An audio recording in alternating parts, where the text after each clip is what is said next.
तो मैंने आपको डिफरेंशिएबिलिटी और कंटिन्यूटी के बारे में बताया था। उसके क्वेश्चंस भी कुछ कराए, कुछ क्वेश्चन दिए भी थे जो आपने सॉल्व करने थे। आप वो सॉल्व करके मुझे भेजो। कुछ क्वेश्चंस मैं और भी भेज दूंगा जो आपके लिए प्रैक्टिस के लिए काम आएंगे। तो उसी के साथ एक टॉपिक है एक्चुअली डिफरेंशिएबिलिटी एंड डिफरेंशिएशन, एक ही टॉपिक है, तो उसे मेथड ऑफ डिफरेंशिएशन कहते हैं। डिफरेंशिएशन ऑलरेडी आपने पढ़ी हुई है, बट वहाँ 11th क्लास में आपने फर्स्ट प्रिंसिपल से सॉल्व किया एंड ऑल दैट। बट यहाँ पे आपने मेथड ऑफ डिफरेंशिएशन पढ़ना है, जिसे एमओडी भी कहते हैं। तो एमओडी में आपको पता है, अगर if y is a function of x, तो डिफरेंशिएशन का मैंने बताया था कि अगर ये कर्व है, अगर ये कर्व है, तो कर्व पे जो टेंजेंट होता है, ये जो टेंजेंट होगा मैथमेटिकली, अगर डिफरेंशिएशन की बात करें, तो अगर कोई कर्व जैसे एफ एक्स कोई फंक्शन है जिसका ग्राफ हम ड्रा करते हैं, ग्राफ वो कर्व भी हो सकता है, स्ट्रेट लाइन भी हो सकता है। सपोज ये कर्व एफ एक्स एक फंक्शन है, this is the graph of f x. If we draw a tangent to that at a point, इस टेंजेंट की जो स्लोप होगी, स्लोप ऑफ टेंजेंट, वो हम tan थीटा से निकालते हैं। वो tan theta means differentiation of the function. तो differentiation of the function at a point is the value of the tan theta, that means it is the slope of the tangent. तो उसे differentiation कहते हैं। 11th में भी हमने discuss किया, तो यहां से मैंने आपको डिफरेंशिएबिलिटी के बारे में भी बताया हुआ है कि व्हाट इज डिफरेंशिएबिलिटी, और उसे left hand derivative, right hand derivative को हमने सॉल्व करके बताया कि अगर वो इक्वल है तब फंक्शन जो है डिफरेंशिएबल है। इसमें आपने कुछ फंक्शंस की डिफरेंशिएशन देखी हुई है। अगर x raise to power n की डिफरेंशिएशन देखें, तो dy बाई डी एक्स, तो डिफरेंशिएशन को कैसे लिखा जाता है, dy बाई डी एक्स या f dash x, differentiation of y with respect to x, यानी change of y with respect to x। ये इसके बारे में आपको पता है, फिजिक्स में भी आप पढ़ चुके हो, 11th क्लास में, मैथ्स में भी पढ़ चुके हो। The differentiation of x raise to power n is nxn minus 1, ये आपको पता ही है। अगर मेरे पास x क्यूब हो तो इसकी डिफरेंशिएशन क्या आ जाएगी, 3x3 minus 1. The differentiation is 3x square. If I have x, y is a function of x, then the change differentiation of x, it is इसका पावर 1 है, 1x1 minus 1, तो x raise to power 0, तो x की differentiation क्या आ जाएगी, 1। तो इन generally आपको पता है कि अगर कोई कांस्टेंट है, c इज ए कांस्टेंट, तो कांस्टेंट की कोई रेट ऑफ चेंज नहीं होती। कांस्टेंट के जैसे आप कांस्टेंट का ग्राफ ड्रा करते हो, it is a straight line parallel to x axis, y equal to constant is a graph is a constant line, constant y equal to constant का graph क्या होता है, straight line parallel to x axis। इसकी कोई slope नहीं होती, तो that means की डिफरेंशिएशन क्या होती है, 0। ठीक है, करेक्ट। तो अगर मैं बात करूं ax की, तो a is a constant multiply by the function. तो कांस्टेंट अगर फंक्शन के साथ मल्टीप्लाई में है तो a ऐसे ही रहेगा, x की डिफरेंशिएशन क्या आएगी, 1, तो you can write it as a। तो इन जनरल आप याद रखोगे, if y equal to x raised to power n, the differentiation is nxn minus 1। Actually इतना ही नहीं है, उसके बाद इस x की दोबारा की जाती है, वो 1 आती है, हम लिखते नहीं है। क्लियर। अगर मेरे पास ये हो ax plus b raise to power n, तो ये इस फॉर्म में x raise to power n, तो क्या आ जाएगी इसकी differentiation, n ax plus b raise to the power n minus 1। उसके बाद इसकी दोबारा करनी है, फिर किसकी डिफरेंशिएशन करेंगे, ax प्लस बी की। ठीक है, तो क्या आ जाएगा, n ax plus b raise to power n minus 1, इसकी दोबारा करेंगे। ax की क्या होती है, a, क्योंकि x की 1, b अकेला है कांस्टेंट तो 0, तो ये बन जाएगा n ax plus b n minus 1 into a। ठीक है, अगर मेरे पास ये हो 3x plus 4 whole raised to power 7, तो what will be the differentiation of this, 7 into 3x plus 4 raised to power 7 minus 1। फिर इसकी वापस डिफरेंशिएशन, 3x की क्या आ जाएगी 3 और 4 की आ जाएगी 0, तो 7 3 का क्या हो जाएगा 21, 7 माइनस 1 कितना हो गया 6, तो ये इसका आंसर आ जाएगा। ठीक है, अगर मेरे पास ये हो x cube plus x whole raise to power n, तो ये भी x raise to power n form में, इस पूरे को x मानो, इसकी डिफरेंशिएशन क्या आ जाएगी, n into x cube plus x raise to power n minus 1। फिर इसकी दोबारा x क्यूब की क्या हो जाएगी 3x स्क्वायर, और प्लस अकेले x की क्या हो जाएगी 1, तो that will be the differentiation of this. ठीक है, तो ये आपका अलजेब्रिक हो गया। ठीक है, now if I will move to trigonometric function, तो ट्रिग्नोमेट्रिक में सबसे पहली फंक्शन कौन सी है, साइन एक्स। यहाँ एक्स इसका एंगल है, the angle should be in radian, the differentiation of sine x is cos x, साइन के एंगल की डिफरेंशिएशन होगी cos of that angle and differentiation of x, actually ऐसा लिखा जाता है क्योंकि एक्स की डिफरेंशिएशन 1 होती है, तो क्या लिखेंगे cos x. If I have sine a x plus b, तो साइन का एंगल ये पूरा है, तो क्या आ जाएगी इसकी differentiation cos of a x plus b, फिर किसकी डिफरेंशिएशन करेंगे एंगल की, मतलब ए एक्स प्लस बी की, तो cos of a x plus b, a x की क्या हो जाएगी ए, बी की हो जाएगी 0, तो ए यहां मल्टीप्लाई नहीं कर देना, ये ए कांस्टेंट अलग से है, ये इसका एंगल है, तो ए आप पहले लिख सकते हो, ठीक है। तो generally the differentiation of sign of angle is cos of that angle into differentiation of that angle, तो साइन ऑफ एंगल की differentiation cos of that angle into differentiation of that angle, ठीक है।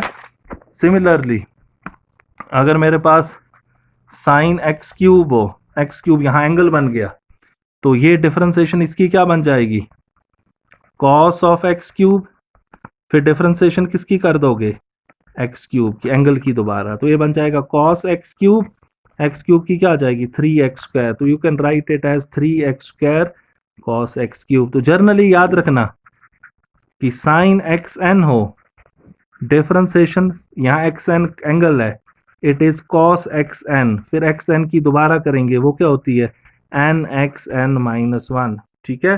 तो दिस इज डिफरेंशिएशन। अब पहली function sine x थी, आपको पता चल गया, बट एक और चीज याद रखना, अगर साइन स्क्वायर एक्स हुआ, ये एंगल के ऊपर नहीं है, ये ऐसे भी लिख सकते हैं आप इसको, ठीक है, तब ये किस फॉर्म में चला जाता है x raise to power n form में, किस में चला जाता है, तो क्या होती है इसकी डिफरेंस एन एक्स एन -1, उसके बाद एक्स की दोबारा, अब ये किस फॉर्म में चला गया एक्स एन के फॉर्म में, तो क्या आ जाएगा 2 sine x raise to power 2 -1, फिर साइन एक्स की दोबारा, वो क्या हो जाएगी कॉस एक्स, ठीक है। तो इसका आंसर क्या आ जाएगा 2 sine x cos x. In general याद रखना अगर यहां एन हुआ तो आप इसको कैसे करोगे, यहां इसको ऐसे लिख दोगे साइन एक्स होल एन, तो ये बन जाएगा x raise to power n form में, n x raise to power n -1, और इसके बाद इसकी दोबारा इस साइन एक्स की क्या हो जाएगी कॉस एक्स। आ गया ये साइन का किस्सा clear. Differentiation of sine x is cos x, और उसको मैंने बता दिया फर्दर कैसे कर रहे हैं, ये बेसिक चीजें आपको बड़ी इंपॉर्टेंट है। Second function of trigonometric is cos x, तो cos of angle is x, the differentiation of cos is minus sine x, फिर एक्स की वापस वो 1, अब मुझे कॉस x4 हो, तो आपके पास इसकी डिफरेंशिएशन क्या आ जाएगी माइनस साइन x4, x4 की क्या आ जाएगी 4x³, करेक्ट। अगर मेरे पास कॉस रूट एक्स हो, इसकी डिफरेंशिएशन क्या बन जाएगी माइनस साइन रूट एक्स, फिर रूट एक्स की करोगे एक्स रेज टू पावर 1/2 करके, वो 1/2 रूट एक्स बन जाएगी, ठीक है। बट अगर मेरे पास कॉस एन एक्स हो, तो इसे कैसे लिखोगे, अब ये किस फॉर्म में चला गया x raise to power n form में, तो कैसे लिखोगे इसकी डिफरेंशिएशन एन एक्स एन -1, इस कॉस एक्स की क्या आ जाएगी माइनस साइन एक्स, ठीक है।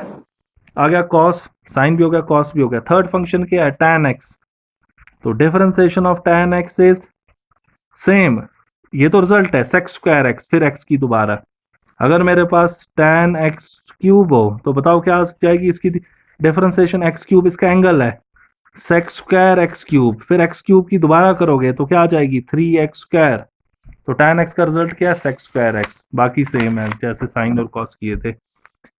Next function is cot x, the differentiation of cot x is minus cosec² x, और इस x की दोबारा करोगे आप, ठीक है। अगर मैं ट्रिग्नोमेट्रिक फंक्शन sec x की बात करूं, the differentiation of sec x is sec x into tan x, फिर इस x की दोबारा, ठीक है। और cosec x last trigonometric function, the differentiation is minus cosec x into cot x, फिर आप इस x की दोबारा करोगे, ठीक है। तो ये बन चुके आपके ट्रिग्नोमेट्रिक। तो फर्दर इंटरनल एंगल को कैसे करनी है वो मैंने आपको बता दिया, जो भी c से स्टार्ट हो रहा है उससे माइनस आ रहा है, जैसे कॉस की माइनस साइन, कॉट की माइनस कोसेक² और कोसेक की minus cosec x cot x, ठीक है, ये याद रखने के लिए। ठीक है, अगर मैं बात करूं एक्सपोनेंशियल फंक्शन की a raise to power x, तो इसकी डिफरेंशिएशन आ जाएगी a raise to power x into log a और इस x की दोबारा।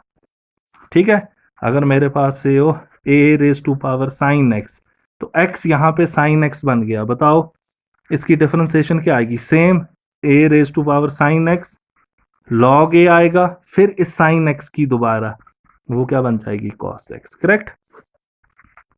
ठीक है, अगर मेरे पास e raise to power x हो, the differentiation will be e raise to power x log e to the base e 1 आ जाएगा, फिर इस x की करेंगे दोबारा, वो भी 1।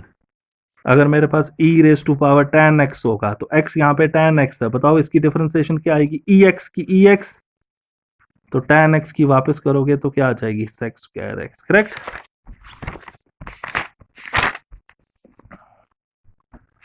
ठीक है, अगर मैं बात करूं log x की, तो what is the differentiation of log x? इसकी बेस e है, इट इज 1 बाय एक्स। क्या है इसकी डिफरेंशिएशन? 1 बाय एक्स, फिर इस x की दोबारा करेंगे तो 1। अगर मेरे पास log ऑफ साइन x हो, तो x यहाँ पे साइन x है, what will be differentiation? 1 by sine x। log x की होती है 1 बाय x, फिर इस साइन x की दोबारा करेंगे तो cos x, तो फर्दर क्या बन जाएगा? cos by sine cot x। But अगर log की बेस a हो, e ना हो और x हो, इसे आप लिख सकते हो log x by log a। log a is a constant, ये ऐसे रहेगा, log x की क्या आ जाएगी? 1 बाय x। तो ये भी आप याद रखना। ठीक है, तो ये बेसिक मैंने लिख दिए। Then you know product rule. What is product rule?